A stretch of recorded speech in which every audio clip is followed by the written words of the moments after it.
कैसे आप सभी लोग। आज सभी का एनालिसिस विद तरुण चैनल पे आप सभी का स्वागत है।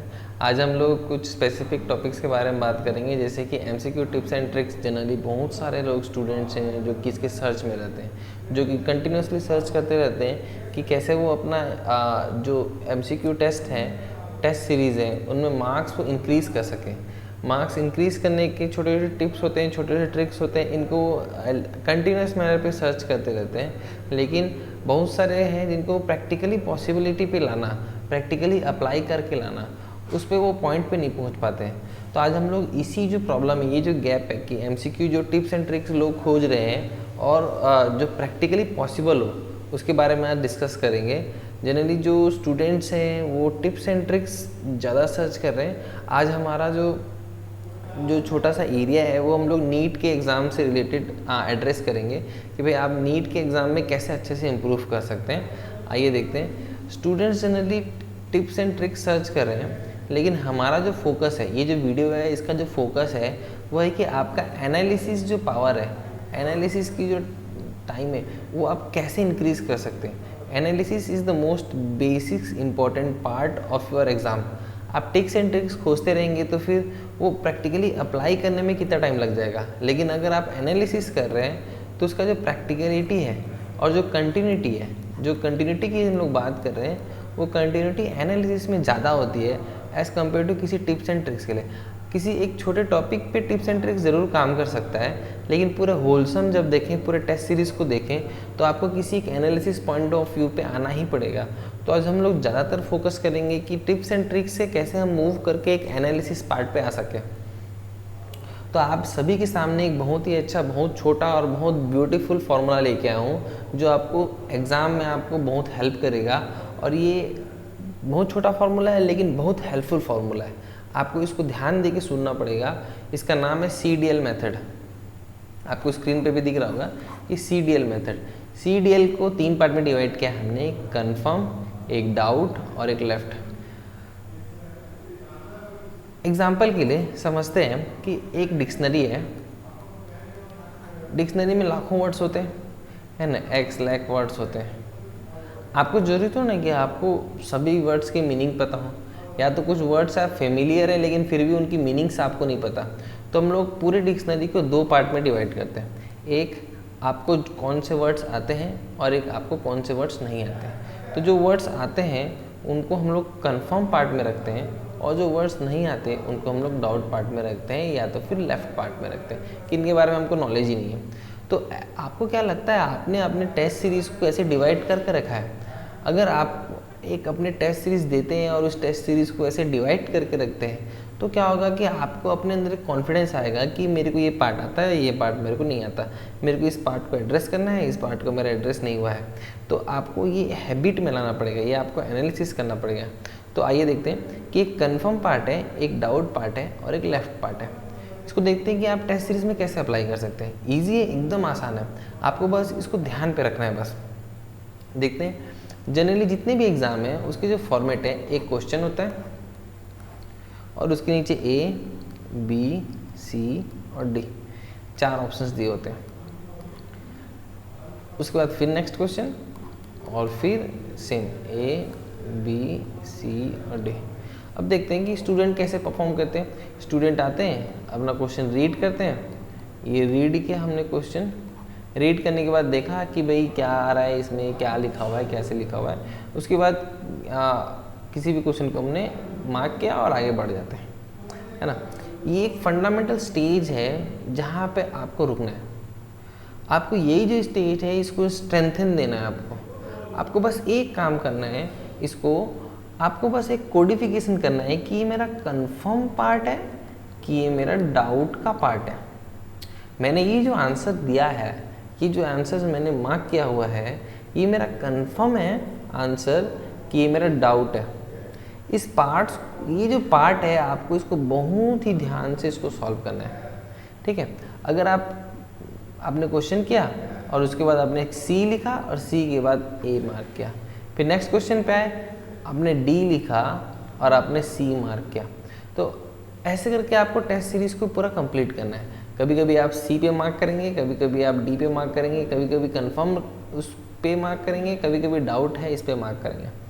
तो ऐसे करके आप 100 क्वेश्चन, 200 क्वेश्चंस, जितने भी आपके क्वेश्चंस हैं आप परफॉर्म करेंगे। क्वेश्चन जब परफॉर्म हो जाएंगे, सब में सी और डी कोडिफिकेशन होगा, तो तब आप लास्ट में जब उनके आंसर्स को चेक करेंगे तो अब जितने भी क्वेश्चंस हैं सब में आप इसको टिक करेंगे, सब में सी लिखेंगे और ए आंसर लिखेंगे, डी लिखेंगे, बी आंसर लिखेंगे, डी लिखेंगे, सी आंसर लिखेंगे, सी लिखेंगे, ए आंसर लिखेंगे। ऐसे करके पूरा जब लास्ट क्वेश्चन तक आप इसको सॉल्व करेंगे, जितने भी आपको क्वेश्चन दे रहेंगे आप उतना दूर तक सॉल्व करेंगे उसको। उसके बाद एक नया फॉर्मेट क्रिएट होके आएगा। उस फॉर्मेट है, वो फॉर्मेट ऐसे दिखाई देगा आपको। एक होगा आपने कंफर्म पार्ट पे क्वेश्चन अटेंड किए होंगे, एक डाउट पार्ट होगा और एक लेफ्ट पार्ट होगा। एग्जाम्पल के लिए देखते कि हमने 100 क्वेश्चंस का हमारा पेपर था, ठीक, तो 25 क्वेश्चन हमने लेफ्ट किया और उसके बाद 25 क्वेश्चन हमने डाउट सेक्शन पे डी लिख के हमने करेक्शन किया और 50 क्वेश्चन जो है हमने कंफर्म लिख के आंसर्स किया। ठीक, यहाँ तक क्लियर है आप? क्योंकि क्वेश्चंस पैटर्न पे दे रहे हैं, आप 100 क्वेश्चन अटेंड कर रहे हैं, 200 क्वेश्चन अटेंड कर रहे हैं, जितने भी क्वेश्चन अटेंड कर रहे हैं, आपने सी और डी अप्लाई किया हुआ है, तो आपने सी पे ध्यान रख के आपने ऑप्शन चुना, डी पे ध्यान रख के आपने ऑप्शन चुना। तो अब क्या होगा कि जब आप आंसर्स चेक करेंगे तो क्या होगा, 50 क्वेश्चंस में से आपके 45 क्वेश्चन सही हुए और 5 क्वेश्चन गलत हुए, और डाउट सेक्शन में से 20 क्वेश्चन सही हुए और 5 क्वेश्चंस गलत हुए। लेफ्ट में आपने 25 क्वेश्चंस लेफ्ट किया।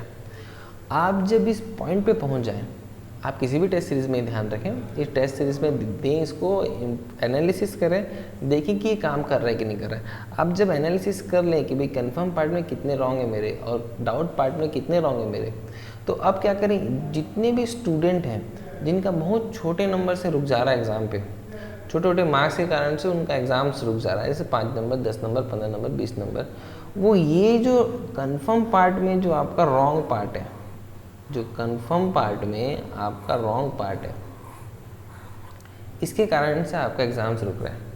क्यों? क्योंकि ये जो 5 क्वेश्चन हैं, आपने 4 मार्क्स का है तो 20 नंबर तो लॉस कराया ही कराया, साथ में आपको -5 भी दे के गया, क्योंकि माइनस मार्किंग होता है, तो -25 नंबर्स आपके क्रॉस कर दिया इसने। तो इस कारण से ही बच्चों का जो सिलेक्शन है वो बहुत मुश्किल से होता है। इस पॉइंट को आपको समझना पड़ेगा, और ये जो पॉइंट है आपको समझ कब आएगा? समझ तब आएगा जब आप एक टेस्ट सीरीज़ में इसको अप्लाई करके देखेंगे। जब तक आप टेस्ट सीरीज़ में अप्लाई करके नहीं देखेंगे तो मैं जो बोलना चाह रहा हूँ आपको, वो आपको समझ नहीं आएगा। ठीक है, वीडियो देखने में बड़ा अच्छा लगेगा, लेकिन जब तक आप इसको प्रैक्टिकली अप्लाई नहीं करेंगे तब तक ये पॉइंट आपको समझ नहीं आएगा। ठीक है, आगे देखते हैं। तो जो डेंजर जो है वो कौन सा है? कंफर्म पार्ट में जो रॉन्ग क्वेश्चन। अगर हमको रॉन्ग समझ आ गया कि कौन सा रॉन्ग है, अब यहाँ से हमको एक वे निकल जाएगा, रास्ता मिल जाएगा। ठीक, क्या रास्ता मिल जाएगा? कि कैसे हमारा जो पार्ट्स है उसको इम्प्रूव करना है, कैसे जो हमारे मार्क्स हैं उनको इम्प्रूव करना है, जो हमारे जो हैबिट हैं, हैबिट जिसके कारण से क्वेश्चन गलत हो रहे हैं, जो हमारे जो अनसफिशिएंट नॉलेज है जिसके कारण से क्वेश्चन गलत हो रहे हैं, ये दोनों आपको पता चलेगा। रीडिंग में क्या प्रॉब्लम है, आप सही तरीके से क्वेश्चन रीड कर रहे हैं कि नहीं कर रहे हैं, ये सब आपको देखने को मिलेगा। नेक्स्ट देखते हैं।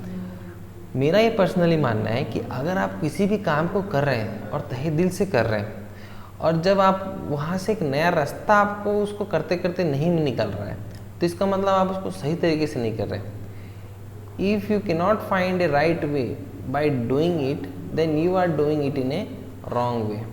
अगर आप उसको करते करते एक रास्ता नहीं खोज पा रहे हैं कि जो राइट तरीका क्या है, और उसको आप करे जा रहे हैं, तो आपको अपने मन में हर समय डाउट रहेगा, आपको अपने मन में हर समय कन्फ्यूज़न रहेगा कि मैं कैसे अपना मार्क इम्प्रूव करूं, कैसे अपने स्कोर्स इम्प्रूव करूं।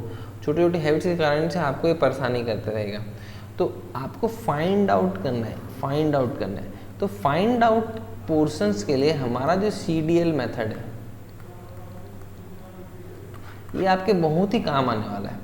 आपके टेस्ट को भी इम्प्रूव करेगा, आपके कॉन्फिडेंस लेवल को भी इम्प्रूव करेगा, और आपको एक एग्ज़ाम नहीं, जितने भी एग्ज़ाम्स हैं, जितने भी छोटे एग्ज़ाम, बड़े एग्ज़ाम्स, आने वाले फ्यूचर में जितने भी एग्ज़ाम्स हैं, वो आप सभी जगह में आपको बहुत ही हेल्प करेगा। ये आप मार्क कर लीजिए, आपको इतना बेनिफिट देने वाला ये मेथड, आपको खुद को अच्छा लगने लगेगा कुछ समय बाद। आइए देखते हैं। तो अब करना क्या है, जब आपको पता चल गया कि कंफर्म पार्ट में मेरे इतने क्वेश्चंस हैं गलत हैं और डाउट पार्ट में इतने क्वेश्चंस गलत हैं और मैंने लेफ़्ट इतना कर रखा है, तो आप कंफर्म पार्ट में देखते जाएंगे कि प्रॉब्लम क्या है। प्रॉब्लम क्या है, तो डिफरेंट टॉपिक्स में कोई वीकनेस है या फिर हमारे रीडिंग हैबिट में कोई वीकनेस है। तो रीडिंग हैबिट को धीरे धीरे इंप्रूव होते जाएंगे। जो टॉपिक्स में जो वीकनेस है, तो उनको हमको टॉपिक का नोट्स बनाना पड़ेगा कि कौन सा पार्ट हमारा वीक है। तो हमने क्या किया, पॉइंट ए, सेकंड पॉइंट बनाया, थर्ड पॉइंट बनाया, फोर्थ पॉइंट बनाया, ऐसे करके आप पॉइंट्स बनाते जाएंगे। ठीक। एक और प्रॉब्लम जो सामने आता है स्टूडेंट्स के, वो है कि कंटिन्यूटी ऑफ प्रैक्टिस। आपको ये मेथड मिल गया, आपको समझ आ गया कि आपको क्या करना है, आपने कुछ टेस्ट सीरीज में अप्लाई भी किया और आपको कुछ थोड़ा मोड़ा रिजल्ट देखने को मिल गया। तो अब क्या है, आप उसको कंटिन्यू कैसे रखें। तो कंटिन्यू रखने के लिए हमने एक कम्युनिटी क्रिएट किया है। ये कम्युनिटी में आपको कम्युनिटी में ऐड करके आप दूसरे भी लोग से मिल सकते हैं, जो लोग इस मेथड्स को अप्लाई कर रहे हैं और इस मेथड पे काम कर रहे हैं, उनका क्या रिजल्ट आ रहा है वो भी देख सकते हैं।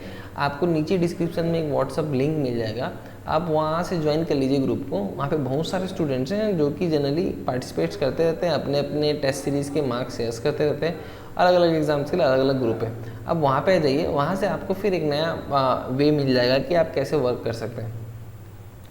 आप कमेंट सेक्शन में आपके मन में जो भी क्वेश्चंस रहेंगे आप पूछें कि आपको एमसीक्यू में इम्प्रूवमेंट चाहिए, इम्प्रूवमेंट कैसे ला सकते हैं, आपका प्रॉब्लम कहाँ पे है, ये एड्रेस करें, ताकि हम आपको गाइडेंस दे सकें कि आप अपने एमसीक्यू को इम्प्रूव कैसे कर सकते हैं। अभी के समय में 5 नंबर, 10 नंबर, 15 नंबर ही बहुत बड़े नंबर है। इनको क्रैक कर पाना, इनको अचीव कर पाना ही बहुत बड़ा टास्क हो चुका है। तो आप इन मेथड्स को समझें, इन मेथड्स पे काम करें, आपको रिजल्ट मिलेगा। आज हम इस वीडियो के लास्ट में एक छोटा सा क्वेश्चन छोड़ के जाना चाह रहे हैं। जो भी स्टूडेंट है, जो भी इंटरेस्टेड है इन टॉपिक्स पे देखने के, इन टॉपिक्स से बात करने के लिए, एक छोटा क्वेश्चन है कि आपको क्या लगता है कि जानना और समझना में कितना डिफरेंस है। आपके जो भी थॉट्स हैं, आपको जो भी लगता है कि मैं ये समझा हूँ या तो फिर मैं ये जाना हूँ, इन दोनों में जो डिफरेंस है उनको कमेंट सेक्शन में आप ज़रूर लिखें कि आप क्या समझते हैं कि जानना क्या चीज़ होता है, समझना क्या चीज़ होता है। मैं ये क्वेश्चन क्यों आपके सामने रख रहा हूँ, इसको भी थोड़ा एड्रेस कर देते हैं। अगर इन डिस्टिंग्विश को आप समझ पाएंगे तो आप प्रैक्टिकलिटी में समझ पाएंगे कि आप जो एमसीक्यू मेथड्स है, आप जो एमसीक्यू अटेंड कर रहे हैं उसको आप कैसे प्रैक्टिकली और अच्छा इंप्रूव कर सकते हैं और इस पर काम कर सकते हैं। ये आने वाले समय में अभी सबसे अच्छा टॉपिक है कि आपको कैसे आपको इम्प्रूव करना है अपना एमसीक्यू की मार्क्स कैसे इंप्रूव करने हैं, टेस्ट सीरीज़ में मार्क्स कैसे इंप्रूव करने हैं। हाँ, और ख़ासकर जो स्टूडेंट टेस्ट सीरीज़ कुछ टेस्ट सीरीज़ देते हैं, 1-2 टेस्ट सीरीज़ देते हैं, उसके बाद ड्रॉप आउट कर जाते हैं। प्लीज़ ऐसा मत करें। आपको टेस्ट सीरीज़ कंटिन्यूस मैनर पे देना है। आपको सीडीएल मेथड के साथ रहना चाहिए। सीडीएल मेथड आपको भरोसा दिलाएगा कि आप टेस्ट में अच्छा परफॉर्म कर सकते हैं, टेस्ट में अच्छा स्कोर कर सकते हैं और टेस्ट में बहुत अच्छा वर्क कर सकते हैं। आने वाले समय में और भी वीडियो लाएंगे। अगर आपको कुछ भी पूछना है कमेंट सेक्शन में आप पूछ सकते हैं। आंसर्स उसके आपको मिलेंगे, चाहे वीडियो के फॉर्म में मिलेंगे, चाहे किसी और के फॉर्म में मिलेंगे, आपको आंसर्स मिल जाएंगे। Thank you. आज का वीडियो अगर आपको अच्छा लगा हो तो लाइक करें, सब्सक्राइब करें और ऐसे कंटेंट्स आप कम्युनिटी पे ज़रूर जुड़ें। आपको कम्युनिटी पे बहुत हेल्प मिलेगा। कम्युनिटी पे बहुत सारे लोग आते हैं और अपना अपना मार्क्स भी शेयर करते हैं, एक्सपीरियंस भी शेयर करते हैं। आप भी जुड़े रहें साथ में और साथ में काम चलते रहें ताकि आपको भी हेल्प मिलती रहे। Thank you.